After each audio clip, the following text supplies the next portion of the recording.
Hey, what's up, pirates? Flame here with a video on things you didn't know you needed to know in Sea of Thieves. This is mainly an assortment of little tricks that have helped me improve my gameplay considerably. So hopefully they can help you too. Please sit back, relax, and enjoy the video.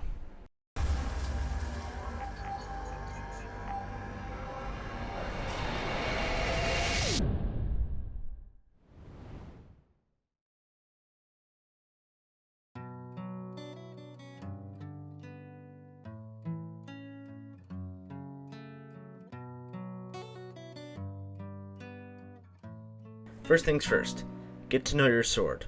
When using a sword, you have two actions, attack and block. There are many techniques to learn though. You can perform a charge attack by holding your attack button. You can also block and hold your attack button to perform a charge that lunges you further. Now once you think you got that down, you can graduate to the iconic sword lunge. This is where you perform that blocking sword lunge, but time a jump so you go flying. My tip for this is jump when you hear the shing of the sword.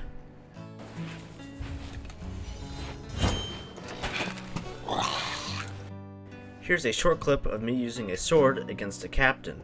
You notice I am only using lunge attacks, as they deal the most damage when using a sword. Also, when you connect a hit with a sword lunge, it takes away the tired phase of your character, allowing you to land consecutive lunge attacks. As you'll see, I do end up missing one lunge attack here, which puts me into that stun phase. If you know you're charging up a failed sword lunge, look around. See if you can grab onto something like a cannon or a ladder. Grabbing onto something like that will completely cancel the sword lunge.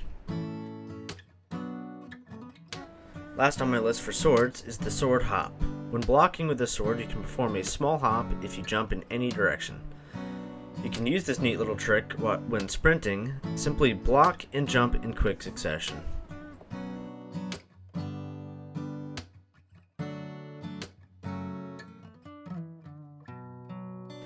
Next up is loot swimming and loot sprinting. This is where you drop and pick up an item while sprinting, making the carry quite a bit faster.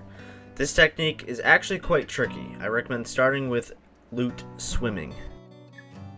When loot swimming, you will drop the item, then press both sprint and pickup at the same time, then repeat.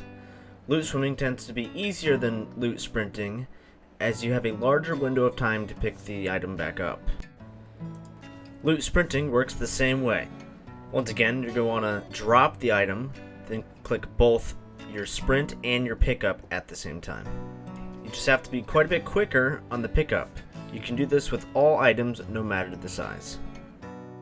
These techniques can be very useful to A, swim a keg out to an enemy ship to blow them up, or to quickly hand in loot at an outpost. Next on the list is get to know your horizons. Make sure you know the difference between a player ship, a tower, a rock, and skeleton ships. This can help you know what threats are nearby. If you see birds in the sky, you should go check it out, because it either means there are barrels in the water with supplies or a sunken ship, which also has supplies and good loot. Number 4 on my list are little ship tricks you may not have known that are very helpful in certain situations. Get in the habit of turning off your lanterns, as these lanterns will make you a beacon in the night. It's just a good idea to turn them off if you want to be a little extra stealthy.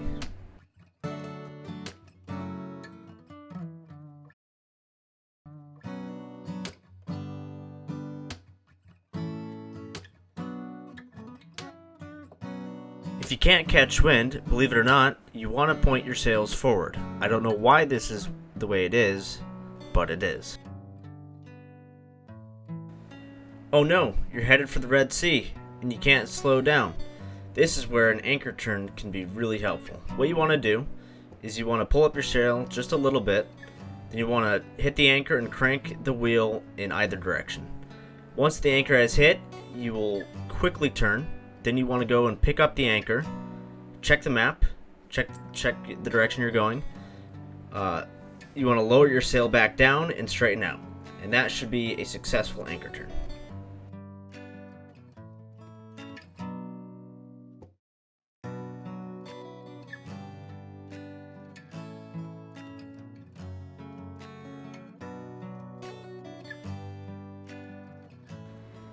A cool little trick on the sloop, if you go to the back in the bottom, you can actually grab the ladder through the wall of the sloop. This can be helpful to evade your enemy and heal up if needed. Another cool little trick on the sloop, if you jump up on the back, you can jump around and grab the boarding ladders. This can be a cool way to dodge your enemy and heal up. Lastly, this isn't really a ship trick, but barrels on islands, forts, and outposts tend to replenish after 2 to 3 in-game days. Alright, that just about does it for me. Hopefully this video is helpful and you learned a few things. If you like what you see, please consider liking, subscribing, and sharing my content to help support the channel. Alright, Coolio, have a good one.